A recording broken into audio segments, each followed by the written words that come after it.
Good morning dear students. आज जो हमारा चैप्टर है चैप्टर 4 ज्योग्राफी का, जिसका नाम है क्लाइमेट।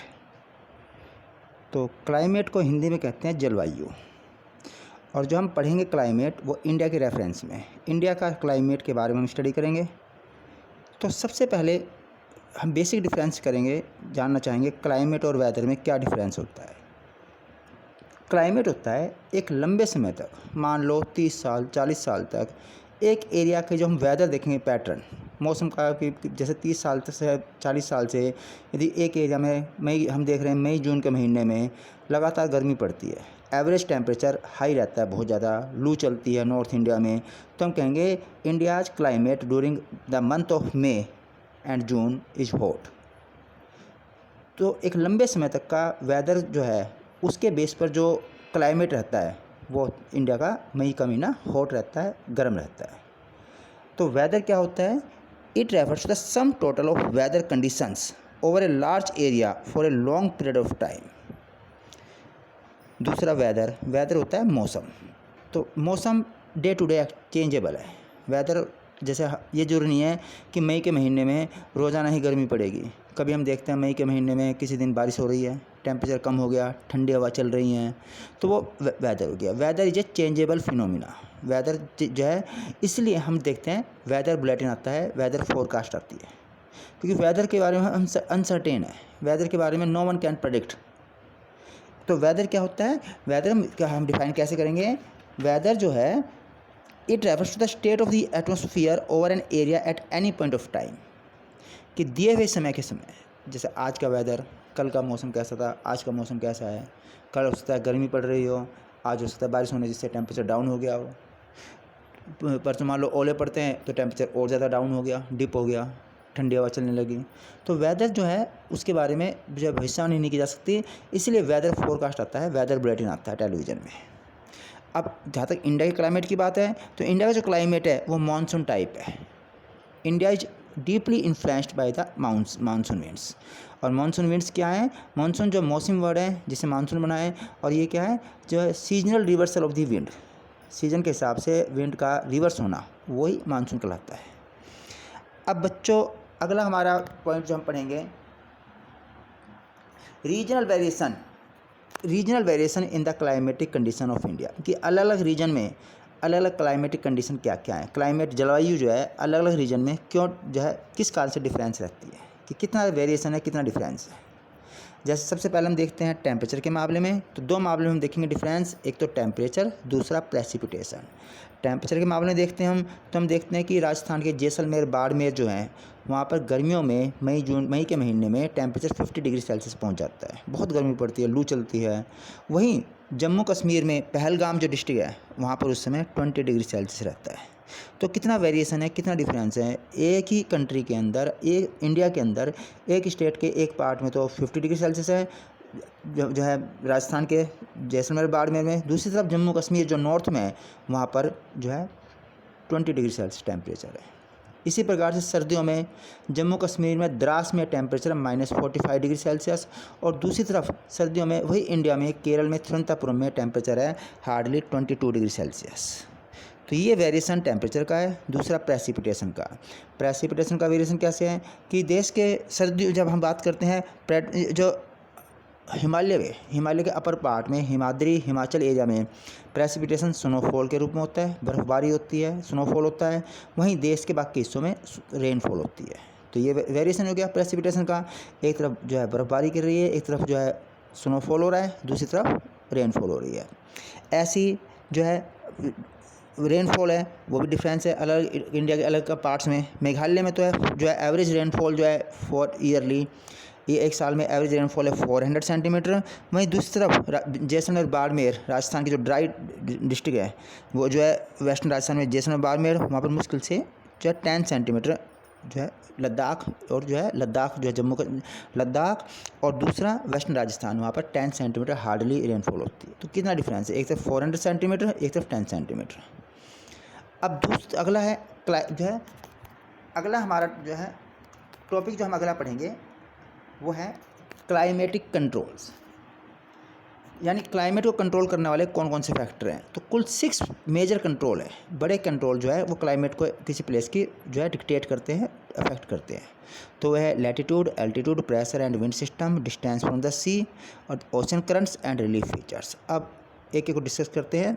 सबसे पहले लैटिट्यूड। अर्थ का शेप स्फीयर है, स्फेरिकल है, कर्वेचर है। इसकी वजह से सोलर एनर्जी सन रेज है वो डिफरेंट लैटिट्यूड पर उनके जो है डिफरेंट टेम्परेचर जनरेट होता है। इक्वेटर पर जो है सनरेज डायरेक्टली फॉल होती हैं, टेम्परेचर हाई होता है। पोल पर ज़्यादा डिस्टेंस कवर करना पड़ता है, कर्व होने की वजह से एंगुलर जो डिस्टेंस ज़्यादा कवर करना पड़ता है, इसलिए वहाँ पर पोल है वो ठंडे पड़ते हैं। पोल जो है कोल्ड रीजन में है क्योंकि ये सिर्फ कर्व की वजह से। दूसरा एल्टीट्यूड। जैसे जैसे हम ऊपर जाते हैं तो एयर लेस डेंस हो जाती है। लेस डेंस होने की वजह से क्या होता है, टेम्परेचर डिक्रीज होता है। इसीलिए जो पहाड़ पर समर में जो है कूल रहता है, नैनीताल शिमला इसलिए ठंडे रहते हैं क्योंकि लेस डेंस होने की वजह से एयर के टेम्परेचर फॉल हो जाता है। तीसरा प्रेशर एंड विंड सिस्टम। किसी भी एरिया का प्रेशर और विंड सिस्टम डिपेंड करता है वहाँ के लैटिट्यूड और एल्टीट्यूड पर। अगला है डिस्टेंस फ्रॉम द सी। तो डिस्टेंस फ्रॉम द सी में आता है, जैसे जैसे डिस्टेंस समुद्र से दूर होते चले जाएंगे हमें कॉन्टिनेंटल टाइप ऑफ क्लाइमेट मिलेगा। कॉन्टिनेंटल टाइप ऑफ क्लाइमेट होता है एक्सट्रीम कोल्ड, एक्सट्रीम हॉट। जैसे हमारा नॉर्दर्न इंडिया है, पंजाब, हरियाणा है, यहाँ पर खूब तो गर्मी पड़ती है। हरियाणा है, यूपी है, यहाँ पर खूब तो ठंड पड़ती है, खूब दूर ज़्यादा ठंड पड़ती है, खूब गर्मी पड़ती है क्योंकि डिस्टेंस है फ्रॉम द सी, समुद्र से दूर है। तो यहाँ पर इसे कहते हैं कॉन्टिनेंटल टाइप ऑफ क्लाइमेट। दूसरी तरफ समुद्र के किनारे जो एरिया है वहाँ पर ना तो बहुत ज़्यादा गर्मी पड़ती है ना बहुत ज़्यादा ठंड पड़ती है, वहाँ पर रहता है इक्विटेबल टाइप ऑफ क्लाइमेट, सम जो है मौसम रहता है। अगला हमारा ओशन करंट्स। ओशन करंट्स जो हैं तट की ओर ऑन शोर जो विंड्स आ रही हैं जो है, अच्छा ऑन शोर जो विंड्स आ रही हैं, अगर जो वे जो है वार्म्ड और cold if the winds are on shore. तो example any coastal area with warm और कोल्ड करंट्स। यदि कोस्टल एरिया में वार्म या कोल्ड करंट चल रहे हैं तो उस एरिया का जो है एरिया जो है वो वार्म्ड या कोल्ड रहेगा। जैसे इक्वेटर से पोल की ओर जाने वाली जो करंट होते हैं ओशियन वे गर्म रहते हैं क्योंकि जो है इक्वेटर पर बहुत गर्मी पड़ती है। तो वहाँ से जब पोल की ओर चलेंगे करंट तो जो है कोल्ड हॉट रहेंगे, और पोल से जो इक्वेटर को करंट चलेगा वो ठंडा रहेगा क्योंकि वो कोल्ड रहता है। ऐसे ही ऑन शोर जो विंड्स हैं फॉर जो है ocean currents along with on shore winds affect the climate of the coastal areas. For example any coastal area with warm और cold current flowing past it will be warmed और cooled if the winds are on shore. अगला है relief features. यहाँ पर हम discuss करेंगे mountain के बारे में। माउंटेन जैसे एक तो माउंटेन की वजह से क्लाइमेट कैसे अफेक्ट होता है, माउंटेन की वजह से ओरोग्राफिक रेनफॉल होता है। Rain bearing clouds strike against mountain and it causes rainfall in the western Ghats. इसी प्रकार से जो है जो लीवार्ड साइड है माउंटेन का वहाँ पर जो है लेस रेनफॉल होती है। अब अगला टॉपिक हमारा जो पड़ता है वह नेक्स्ट टॉपिक है factors affecting India's climate. India climate factors affecting India's climate. India के क्लाइमेट को कौन कौन से फैक्टर अफेक्ट करते हैं, इन्फ्लुएंस करते हैं। सबसे पहले लैटिट्यूड। तो लैटिट्यूड में आपको पता है ट्रॉफी ऑफ कैंसर जो है वो हमारे इंडिया को 2 इक्वल पार्ट्स में डिवाइड करती है। तो south of trophy of cancer यानी ट्रॉफी ऑफ कैंसर से नीचे वाला हिस्सा इंडिया का, south of the trophy of cancer, वहाँ पर क्लाइमेट रहेगा ट्रॉपिकल क्लाइमेट। और north of the trophy of cancer से ऊपर वाला हिस्सा जो है इंडिया का नॉर्थ में जो है वो रहेगा सब ट्रॉपिकल क्लाइमेट। तो इंडिया में दोनों तरह का जो है ट्रॉपिकल क्लाइमेट भी है और सब ट्रॉपिकल क्लाइमेट भी है। दूसरा एल्टीट्यूड। तो हमारे एल्टीट्यूड कैसे जो है अफेक्ट करता है, एक तरफ 6000 एवरेज हाइट के साथ हिमालय पर्वत है नॉर्थ में, उसका क्या बेनिफिट है हमारे यहाँ पर क्लाइमेट पर कैसे असर डालता है। ये जो 6000 मीटर हाइट एवरेज हाइट वाले जो हिमालय पर्वत हैं माउंटेन हैं, ये जो सेंट्रल एशिया से जो कोल्ड विंड चलती हैं, सेंट्रल इंडिया से जो कोल्ड विंड चलती हैं जो सेंट्रल एशिया को पूरे ठंड में रखती हैं, सर्दियों के महीने में बहुत ठंड पड़ती है सेंट्रल एशिया में इस जो है कोल्ड विंड के ब्लो होने की वजह से। लेकिन हिमालय पर्वत उस कोल्ड विंड को इंडिया में एंटर करने से रोकता है, इसलिए इंडिया कंपेरेटिवली लेस कोल्डर होता है सर्दियों के महीने में। अगर जो हिमालय पर्वत नहीं होता तो यहाँ पे भी हमारे बहुत ज़्यादा ठंड पड़ती है सेंट्रल एशिया की तरह। तो हिमालय पर्वत is a blessing, is a boon for us. इसी प्रकार से जो कोस्टल एरिया है, समुद्र किनारे एरिया हैं, वहाँ पर एलिवेशन हार्डली 30 मीटर्स है। तो इसकी तरह इस प्रकार से फैक्टर जो क्लाइमेट का जो है डिपेंड करता है, फैक्टर जो है क्लाइमेट को अफेक्ट करता है। तीसरा फैक्टर है प्रेशर एंड विंड्स। तो प्रेशर एंड विंड्स में 3 टॉपिक हमारे, pressure and wind, surface winds, upper air circulation and western cyclonic disturbance and tropical cyclones. तो India lies in the region of north easterly winds. India जो है north easterly winds की region में रहता है। तो the pressure and wind conditions over India are unique. तो India की जो प्रेशर और विंड कंडीशन है वो खास है, विशेष है। कैसे? सर्दियों के महीने में इंडिया में के नॉर्थ में, इंडिया के नॉर्थ में high pressure area north of the Himalayas develop हो जाता है। तो जब नॉर्थ में हाई प्रेशर हो जाता है, हिमालय पर्वत की जो है, जो नॉर्थ में जो हिमालय है उसके आसपास जो है हाई जो है प्रेशर डेवलप होता है। तो कोल्ड ड्राई विंड्स, जो हाई प्रेशर होने की वजह से जो ठंडी हवाएं, कोल्ड ठंडी सूखी हवाएं इस एरिया से बहना शुरू कर देती हैं to the low pressure area over the ocean to the south. तो समुद्र हमारे नीचे साउथ में, तो हिमालय पर्वत की तरफ से नॉर्थ जो है, नॉर्थ से cold dry winds begin to blow towards the ocean which is low pressure area and air moves from high pressure to low pressure. तो नॉर्थ में जो हिमालय है वहाँ पर जो है हाई प्रेशर है ठंड होने की वजह से इस विंटर में, तो और जो है समुद्र की तरफ से यहाँ पर लो प्रेशर है, तो air moves from high pressure to low pressure. अब उल्टा समर में आता है। समर में क्या, a low pressure area develops over north and north western India. तो समर में क्योंकि सन जो है नॉर्थ की ओर शिफ्ट हो जाता है, नॉर्दर्न हेमिस्फीयर की ओर, तो यहाँ पर जो गर्मी हो जाती है, गर्मी होने की वजह से क्या होता है, उल्टा हो जाता है हिसाब। कैसे? यहाँ पर लो प्रेशर एरिया डेवलप हो जाता है। इससे क्या होता है, air moves from the high pressure area over the southern Indian ocean. तो एयर अब रिवर्स डायरेक्शन हो जाती है, एयर अब उल्टा रिवर्स हो जाती है। हाई प्रेशर एरिया जो अब साउथर्न इंडियन ओशन में हाई प्रेशर एरिया डेवलप हो गया, और हमारे नॉर्थ इंडिया में जो है नॉर्थ इंडिया में हाई टेम्परेचर होने से लो प्रेशर डेवलप हो गया। तो रिवर्स डायरेक्शन हो जाती है विंड की। अब इसके बाद जो विंड्स जो है from ocean move towards the low pressure area over the Indian subcontinent. These are known as the south west monsoon winds. इन्हीं को हम कहते हैं साउथ वेस्ट मानसून विंड्स, और ये रेनफॉल लाती है इंडिया के अंदर। These winds blow over the warm oceans, gather moisture and bring wide spread rainfall over the mainland of India. अब दूसरा जो हमारा जो है यह है अपर एयर सर्कुलेशन।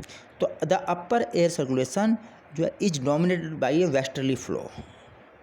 तो वेस्टर्ली फ्लो मीन्स वेस्ट की ओर से आने वाली जो विंड होती है, वेस्ट की ओर से आने वाला जो एयर करंट होता है, उससे हमारा जो है अपर एयर सर्कुलेशन इफेक्ट होता है काफ़ी। और इसका जो अपर एयर सर्कुलेशन है, इसका इंपॉर्टेंट पार्ट है जेट स्ट्रीम। तो जेट स्ट्रीम्स क्या है, are the fast blowing air currents in the upper layer of the atmosphere, जो कि ट्रोपोस्फेयर में, अपर लेयर जो है एटमॉस्फेयर की जो ट्रोपोस्फेयर है वहाँ पर जेट स्ट्रीम जो है वे फास्ट ब्लोइंग एयर करंट्स हैं। हाई एल्टीट्यूड अबाउट 2000 मीटर पे जो ये बहती हैं, और इनकी लोकेशन है 27 से लेकर 30 डिग्री नॉर्थ लैटिट्यूड तक, इसलिए इनको कहा जाता है सब ट्रॉपिकल वेस्टर्ली जेट स्ट्रीम्स। अब बच्चों अगला हमारा आता है western cyclonic disturbance and tropical cyclones. तो वेस्टर्न साइक्लोनिक डिस्टर्बेंस क्या होते हैं? वेस्टर्न साइक्लोनिक डिस्टर्बेंस जो होते हैं ये सैलो साइक्लोनिक डिप्रेशन होते हैं, originating over the Mediterranean sea. ये मेडिटेरियन सी से ओरिजिनेट होते हैं और enter India through the Himalayan जो है नॉर्थ में, and disturbing fine weather condition in north western part of India. ये जो है brought in by the western flow from Mediterranean region से आते हैं। They usually influence the weather of the north and north western region of India. तो ये सर्दियों में इंडिया में बारिश लाते हैं, और इस रेनफॉल को कहते हैं महावत रेनफॉल। और महावत विंटर जो rainfall cause due to the western cyclonic disturbance is called mahawat, and this rainfall is very useful for wheat crop. Wheat production के लिए बहुत अच्छी मानी जाती है। तो इसके द्वारा वेस्टर्न साइक्लोनिक डिस्टर्बेंस के बारे में जो हमने पढ़ा था अभी, और इसके बारे में अब जो है नेक्स्ट जो है इसके बारे में हम अगला हमारा आता है, नेक्स्ट हमारा पॉइंट है tropical cyclones. Tropical cyclones occur during the monsoon as well as in October November. जो ट्रॉपिकल साइक्लोन होते हैं वो मानसून में और साथ साथ अक्टूबर नवंबर में जो है आते हैं, and are parts of the easterly flow. तो ईस्ट की ओर से आने वाली जो फ्लो होता है उसके साथ ही जो है साइक्लोन्स आते हैं, ट्रॉपिकल साइक्लोन आते हैं। This disturbance affect the coastal regions of the country. तो ये कोस्टल एरिया है जैसे आंध्र प्रदेश है, उड़ीसा है, उसमें बहुत ज़्यादा डिस्ट्रक्शन लाते हैं to life and property. Thank you बेटा।